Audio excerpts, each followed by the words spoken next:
পড়াশোনা করেন। ওভারঅল আলহামদুলিল্লাহ অনেক ভালো কিছু আমরা পেতে যাচ্ছি ইনশাআল্লাহ।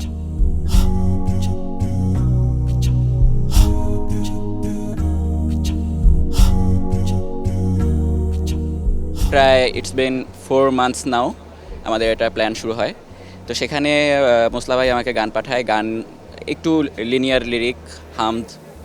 সো এটা নিয়ে একটু গ্র্যান্ড স্কেলে কীভাবে করা যায় সেই চিন্তা থেকে আমি সেখানে মেটাফরিক কিছু ব্যাপার স্যাপার নিয়ে আসছি, যে মনের যেই অশান্তি, আমরা ইসলাম থেকে একটু দূরে গেলে যেই অশান্তিটা আসে সেটা আমি ভিজুয়ালি জখমের মাধ্যমে দেখাইছি, উন্ডস ফেসে দেখা যায়। সো এই থিমটা দিয়ে যে আপনি আপনি যদি এমন অশান্তির মধ্যে থাকেন, আপনি স্ট্রেইট সেজদায় চলে যান। সেজদায় চলে গেলে আপনি you will be healed. So এই কনসেপ্টটা নিয়ে আমি কাজ করেছি। তো ইট ওয়াজ চ্যালেঞ্জিং অফকোর্স। আমাদের প্রায় 5 দিন শুটিং হয়েছে।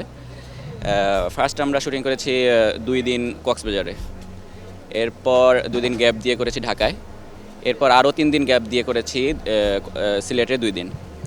So it was roller coaster ride like শুটিংটা।